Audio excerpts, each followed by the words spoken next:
सर्वधर्म परित्यज्य मामेकं शरणं व्रज। अर्जुन से भगवान ने बोला कि सब धर्मों को छोड़कर मेरी शरण में आ जाओ और जो मैं कहता हूँ मामेव मन मन एव मन आधस्ते मैं बुद्धि निवेशया। मेरे में बुद्धि और मेरे में मन को लगा, मतलब मेरे में बुद्धि को भी लगा दे कि तर्क वितर्क करने की शक्ति मत कर, और मेरे में मन को लगा। संकल्प विकल्प की भी, जहाँ से सारे संकल्प विकल्प उठते हैं वो भी मेरे में लगा। परमात्मा श्री कृष्ण ने ऐसा कहा अर्जुन से। परंतु आज हम लोग क्या करते हैं, हम लोग इसी को पढ़ते हैं कि मैं बुद्धि निवेशया सर्वधर्म परित्यज्य मामेकं शरणं व्रज।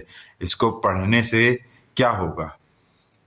अर्जुन से भगवान ने बोला कि ऐसा कर, और हम सब लोग करने को छोड़ दिए, हमने इसको पढ़ना चालू कर दिया और अपना बढ़िया दिन का सारा काम करते हैं, बढ़िया आराम से खाना खाते हैं, बढ़िया आराम सुबह अपना उठे, एक दो श्लोक पढ़ लिया, मन हुआ तो बहुत ज़्यादा श्रद्धा जगी तो पूरा अध्याय पढ़ लिया।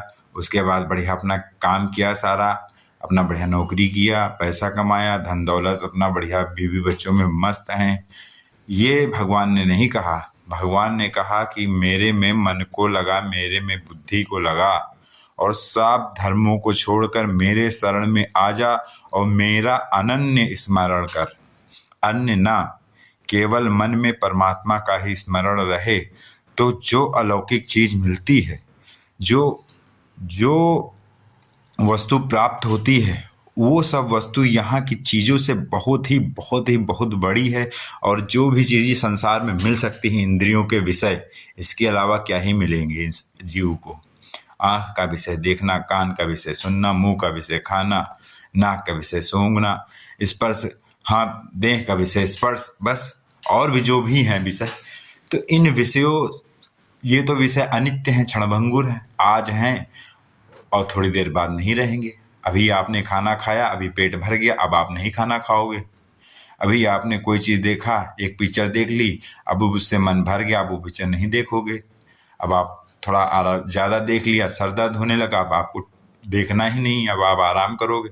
तो इंद्रियों के विषय क्षणभंगुर और अनित्य हैं, और ये इंद्रियों में सदैव ये क्षमता भी नहीं रहेगी कि वो इंद्रियों का विषय ग्रहण करें। मान लो आपके दांत नहीं है, मान लो आपके कान बहरे हो गए, मान लो आपकी आंख दृष्टि धूमिल हो गई, तो आप इंद्रियों का विषय कैसे ग्रहण करेंगे? तो एकमात्र परमात्मा में ही विश्वास करना, परमात्मा में ही आस्था करना मनुष्य का कर्तव्य है। और बहुत से मनुष्य ऐसा नहीं करते हैं। उसके लिए रामचरितमानस में भी लिखा है कि यह नर तन फल विषय न भाई, स्वर्गहु स्वल्प अंत दुखदाई।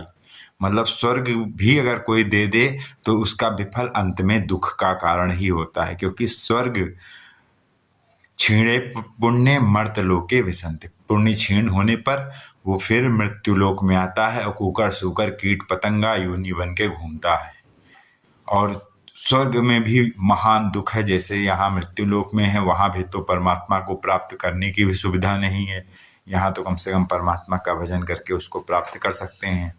और वहाँ भले सुख साधन थोड़ा ठीक ठाक हैं, शरीर भी दिव्य है, हर चीज़ है, परंतु वहाँ से भी वहाँ के जो देवता लोग हैं, जो उसके मालिक हैं, वो लोग काफ़ी दुखी रहते हैं। जो इंद्र है वो अपने स्वर्ग लोक से प्रसन्न नहीं, वो ब्रह्म लोक चाहता है। इसलिए दोस्तों, स्वर्ग लोक की आकांक्षा न करें, केवल परमात्मा का ही आकांक्षा करें, परमात्मा को ही अपना माने।